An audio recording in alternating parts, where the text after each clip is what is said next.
Elisa, buen día, ¿cómo le va? Buen día, ¿cómo les va? Tanto tiempo, ¿cómo anda? Muy bien, Bueno, ¿por qué no fue el sábado? porque nunca voy. Desde hace muchos años el discurso inaugural de la presidenta es una mentira sistemática, en algunos casos con escenarios cuidados, en otros con escenarios menos cuidados, pero yo respeto los actos institucionales y creo que no debemos ser auditorios esclavos de la mentira sistemática. Cuando las cosas son en serio y los actos son institucionales en serio y se habla sobre el informe de la Nación del último año, uno tiene que ir, pero no estoy dispuesta a convalidarlo. Dije hace mucho, sobre todo a partir del 2010, donde invité a todos los opositores a no ir, que es cuando leyó el decreto de necesidad y urgencia sobre las reservas, ¿recuerdan? Sí, sí, claro. Entonces se enfoca a los opositores, se ríe de los opositores y creo que uno a la mentira no se tiene que prestar. Por lo menos eso era lo que decía Gandhi y yo lo sigo. Bueno, aclarado el punto. Segundo tema, ¿coincide con esta idea que en la Argentina está ocurriendo algún tipo de giro, algún cambio, al menos en el Sí, plano económico o no? sí, va a haber mucha, por eso hay tanto cambio, tanta conflictividad, etcétera, porque estamos cambiando. Yo vengo de recorrer Jujuy, toda Jujuy y Salta, y se nota, cuando en las provincias del norte se nota el cambio, es porque el efecto ha llegado a toda la nación. Todavía no se notaba esto por producto de que esto eran cuestiones de lugares urbanos, ¿no? Buenos Aires, Rosario, Córdoba, pero se advierte un cambio muy profundo y un desencanto enorme sobre Cristina Kirchner. Vengo de Jujuy, donde por ejemplo Milagros Salas había tomado todo Jujuy, y después la presidenta se queja de los piquetes, pero en realidad es todo lo que le está sucediendo a la presidenta es producto de sus propias políticas, es decir, y hay un doble discurso, porque si del día que tomó una comisaría está en primera fila, hay problemas. Y si Milagros Salas le hace imposible la provincia a Fellner, en realidad es porque duplicó el poder en Jujuy. He estado en la marcha de más de 7.000 estatales en Salta, de modo que el problema de las provincias me parece que va a ser más grave en el próximo tiempo que el mismo problema en la capital, ¿no? Sí, sí, sí. Yo me refería, Elisa, en rigor de verdad, a si usted coincide con la opinión de mucha gente que supone que hay un cambio positivo en la economía argentina. Mire, algunas cosas del ajuste las tienen que hacer y todas las tienen que hacer ellos. Porque nosotros en el 2007 planteábamos, crezcamos al 6 o 7% de manera sin inflar, es decir, sin subsidiar, sin inflar el consumo, sin generar estas expectativas, y podríamos tener un crecimiento razonable de 5 puntos a lo largo de 10 o 15 años, que es el objetivo de una nación que quiere desarrollarse y no simplemente crecer. Cuando uno crece por encima de las posibilidades, cuando una arma una fiesta irresponsable, las sociedades lo pagan después. Y creo que les toca a ellos dejar un país ordenado después de la fiesta que hicieron y pagar todos los costos políticos al cumplir el mandato. Y me parece que esto es lo razonable, que es lo que tiene que suceder. Esto es inevitable para cualquier gobierno. Y que en consecuencia va a ser la primera vez como tercer mandato del PJ que van a tener que pagar las consecuencias de los populismos demagógicos que construyeron. ¿Y cree que efectivamente esto va a un país más ordenado? No sé, no sé, me parece que en la medida en que estabilicen un poco y que hagan algunas de estas cosas, va a volver la locura, y de hecho la locura fue cuidada, pero fue locura al fin, la del sábado pasado, ¿no? Ella habló a nadie de un país que no existe y le contestó la realidad, por eso yo no tenía esfuerzos creo que no bastan ya las opiniones de los políticos, de si me gustó o no me gustó, sino que las muertes de Rosario, los paros le contestaron a la presidenta, el país real le contestó a la presidenta, y esto es lo que tiene que suceder. Diputada Carrió, ¿tiene posición tomada respecto al debate por la reforma del Código Penal? Mire, nosotros cuando se presentó en la Cámara el Código Civil, y se armó una comisión bicameral, que es una inconstitucionalidad absoluta y absurda, porque para que la sociedad entienda, cuando hay una ley tiene que haber una cámara revisora y una cámara de origen, una cámara revisora y después volver a la de origen. Entonces, en materia de formación y sanción de las leyes no hay bicameral. Las bicamerales solo sirven para comisiones especiales de investigación. En ese momento fuimos los únicos, nos negamos a participar, dijimos que era una trampa del Ejecutivo, que estaban alterando la Constitución, y también nos referimos al Código Penal, diciendo que esto no se hace a escondidas del pueblo y por oligarquías parlamentarias, y lamentablemente Ricardo Gil Lavera y Federico Pinedo, que ya formaron parte de la Comisión Bicameral del Código Civil violando la Constitución y ahora están entrampados, hicieron lo mismo con un decreto de la Presidenta. Ahora, ambos sabían quién era Zaffaroni y ambos sabían la trampa de la Presidenta. Y hoy tanto el PRO como el radicalismo están en problemas tratando de desmarcarse de dos presidentes de bloque que les gustaba más pactar con el oficialismo y hacer estas cosas. Y obviamente el Código Penal terminó en un desastre, porque en realidad los códigos penales no se estructuran teóricamente y por juristas, se estructuran conforme los problemas de las sociedades. Cuando Corea del Sur tenía el problema de la corrupción, el eje del Código Penal era la corrupción. Este Código Penal propuesto no tiene como eje ni la corrupción, ni el narcotráfico, ni la trata de personas, que son los delitos más graves que hoy toman a la nación. Entonces todo se baja y yo creo que está hecho por defensores de delincuentes. Por defensores de delincuentes. Claro, ustedes no se olviden que muchos de los que integran son penalistas que tienen estudios que defienden o han defendido a personas corruptas de distintos partidos. En esto es muy claro que Aslanian siempre ha defendido a personas procesadas por la corrupción del menemismo y después del kirchnerismo, y lo mismo ha hecho Ricardo Gil Lavera con cuestiones que atenían a personas del radicalismo. Entonces así no se hace un código penal. Y les voy a explicar ahora que está todo más tranquilo, ¿por qué todos integraron la comisión del Código Civil si quitaba la responsabilidad del Estado? ¿Por qué integraron esa comisión?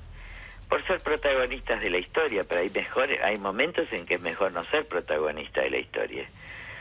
Mi discurso en la intervención de la bicameral del Código Civil dice esto, porque el mayor pecado de estos diputados fue sacarle al Parlamento la facultad. Y todas las cosas que hacen a escondidas del pueblo, como hizo Lorenzetti con el Código Civil, o como hizo Zaffaroni, Gil Lavera y Pinedo con el Código Penal, terminan mal. Las cosas deben ser debatidas de cara a la sociedad, las comisiones tienen que ser creadas por el Parlamento, y yo me niego a que esto sea sustraído, por eso de repente la gente se sorprende. Pero esto lo veníamos cuestionando hace 2 años.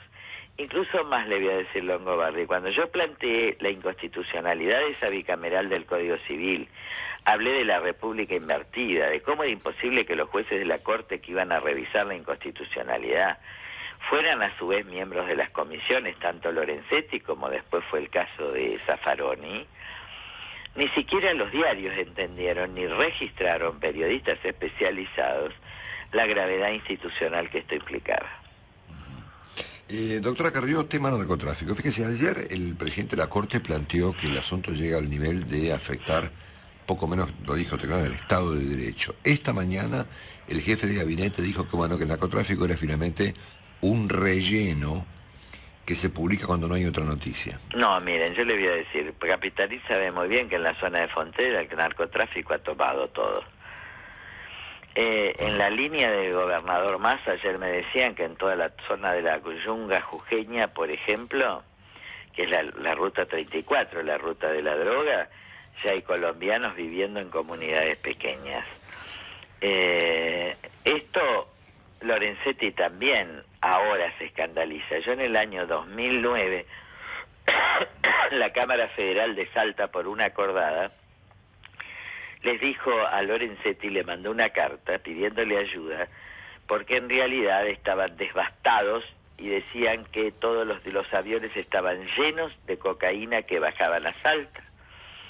En ese momento Lorenzetti, yo tenía el famoso juicio con Duhalde, lo único que hizo es remitirle la nota al ACS, pero desde hace 4 años que Lorenzetti no hizo nada.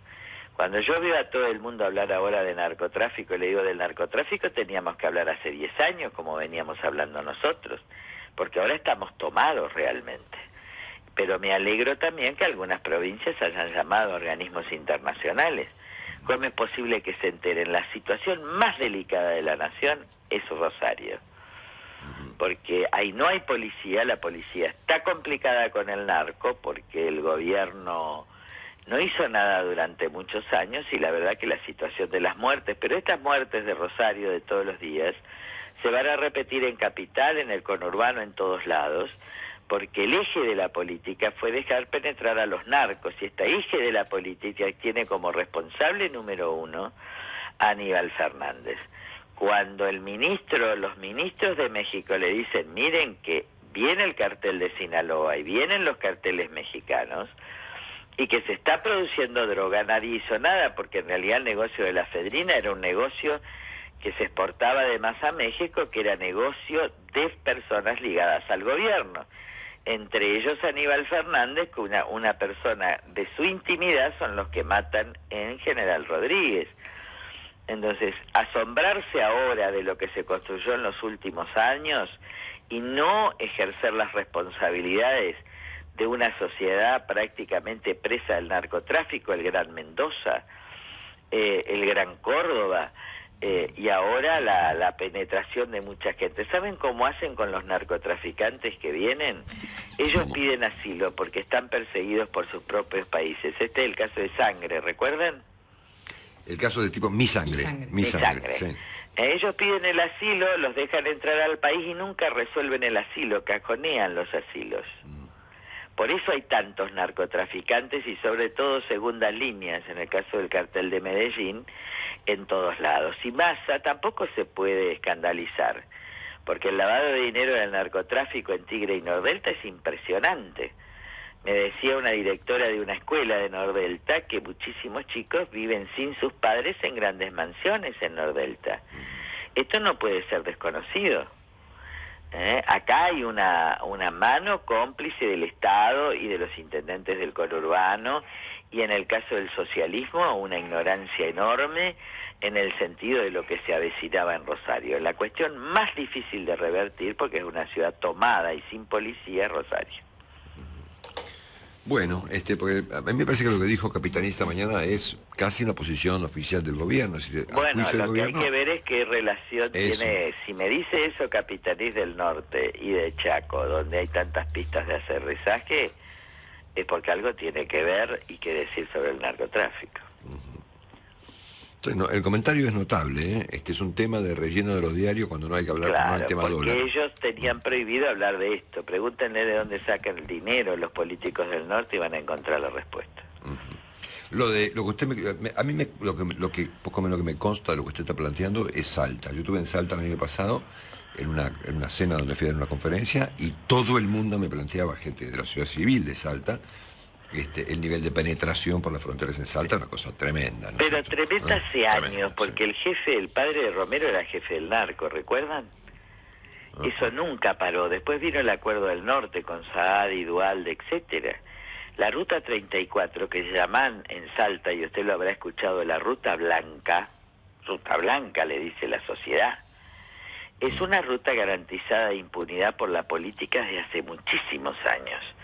Lo que pasa es que nuestra nación se convirtió en una nación productora, no en gran escala, pero empieza a ser productora, exportadora de efedrina, que son los elementos necesarios para producir la coca, productora de productos químicos como el éxtasis y ahora el cristal, que dice que es terrible, que mata, y básicamente gran consumidora en proporción segunda después de Estados Unidos y primera exportadora a Europa.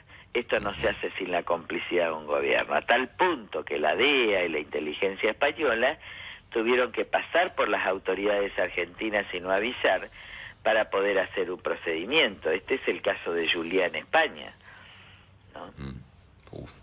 Le cambio nuevamente de tema, doctora Carrió. ¿Qué le sugieren los acontecimientos que están ocurriendo en Venezuela? Mire, ahí hay una confrontación y una división social ya terrible, porque es 50 y 50. Es mentira que los ricos están de un lado y los pobres del otro, porque Venezuela no tiene clase media. Pero yo trataría por eso en la Argentina también de ser muy prudentes, porque el problema de Maduro es que tiene una gran interna militar. Sí, claro.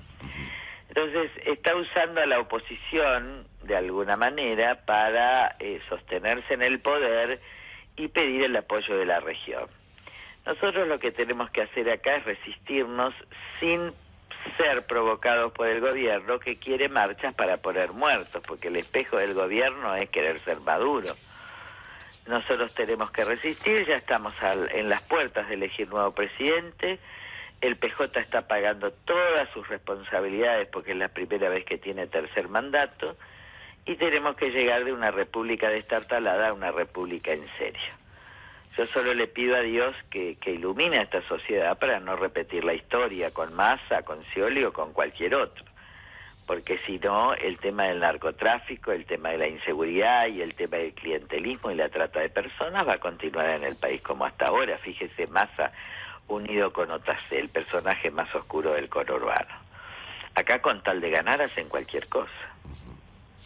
Entonces, una última consulta. ¿Qué opina del estado de cosas al que llegó el tema Campagnoli? Ayer leíamos en los diarios que, bueno, todo su equipo, el equipo del fiscal Campagnoli, está trabajando en un archivo. No, terrible. Nosotros hicimos la denuncia por persecución y acoso hace 2 semanas. La hicimos el diputado Sánchez y yo.